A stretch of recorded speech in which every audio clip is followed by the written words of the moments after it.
हाँ जी, तो ये ना इंटरव्यू का एक बहुत ही फ़ेमस क्वेश्चन है कि how will you scale your system या how will you scale your projects. तो अगले 60 सेकंड्स में मैं तुम्हें ये बताता हूँ कि तुम्हें इसे इंटरव्यू में बोलना कैसे है।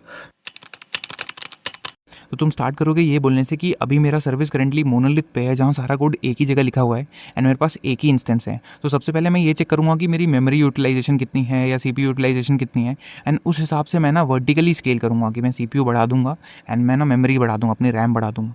ठीक है, अब और कैसे स्केल करोगे? अब तुम बोलोगे कि ना मैं हॉरिजॉन्टल स्केल करूँगा। वो कैसे करोगे? मैं मल्टीपल इंस्टेंसेस लगा दूंगा, बीच में एक लोड बैलेंसर होगा जो कि तुम्हारी जो भी रिक्वेस्ट सिंगल इंस्टेंस पे जा रही थी अब इन मल्टीपल पे जाएगी। तो उससे क्या होगा कि तुम्हारी रिक्वेस्ट डिस्ट्रीब्यूट हो गई एंड ठीक है, तुम्हारी थोड़े सा स्केल हो गया। ठीक है, अब और कैसे स्केल करोगे? अब तुम देखो कि जो भी तुम्हारी सर्विस है वो डेटाबेस से रीड कर रही है। अब डेटाबेस से रीड कर रही है तो मुझे उसे ऑप्टिमाइज़ करना है। तो मैं वो कैसे करूँगा कि मैं डेटाबेस के रीड और राइट रेप्लिकास अलग कर दूंगा। मैं रीड के रेप्लिका अलग बनाऊंगा, राइट के अलग बनाऊंगा। तो जो भी रीड हो रही होगी इससे हो रही होगी, राइट हो रही होगी इस पे हो रही होगी। ठीक है, थोड़ा और स्केल हो गया। अब और कैसे स्केल करोगे? अब मैं चाहता हूँ कि मैं बार बार डीबी पे हिट ना करूँ, तो मैं क्या करूँगा कि बीच में एक कैश लगा दूंगा।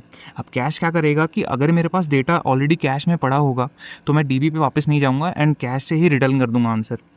और नहीं होगा तो मैं कैश की पॉलिसी के हिसाब से कैश में वापस सेव करूँगा एंड फिर यूज़र को रिटर्न कर दूंगा। ठीक है, अब और कैसे स्केल करोगे?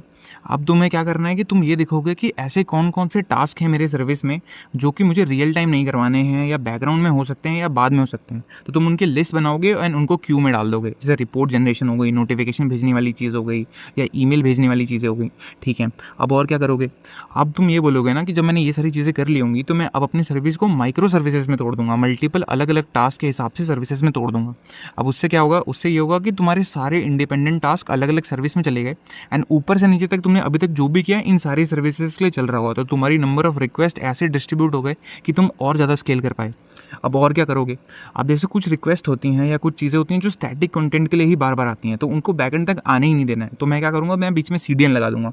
CDN content delivery network majority of companies use करती हैं कि जो भी वीडियोज़ हैं, इमेज है, वो डायरेक्टली तुम्हें फ्रंट एंड पे मिल जाए सीडीएन पे रिक्वेस्ट करके, एंड ये अलग अलग लोकेशंस में पड़ी होती हैं। तो तुम ये करोगे। अब ये सारी चीज़ें करने के बाद एक बहुत इंपॉर्टेंट चीज़ है जो तुम्हें ज़रूर ऐड करनी है अपनी किसी भी एक सर्विस में, वो है मॉनिटरिंग। तो तुम लॉगिंग एंड मॉनिटरिंग ज़रूर लगाओगे कि तो मैं सारी चीज़ें ट्रेस कर पाऊँ, सारी चीज़ें देख पाऊँ। तो बस तुम्हें इंटरव्यूज़ में ऐसे बोलना है एंड बस इसके अलावा तुम्हें कुछ नहीं बताना है कि तुम कैसे अपने सिस्टम को स्केल करोगे। ऐसी वीडियोज़ के लिए फॉलो करते रहो एंड कमेंट करो अगले कौन से टॉपिक पे तुम्हें वीडियो चाहिए।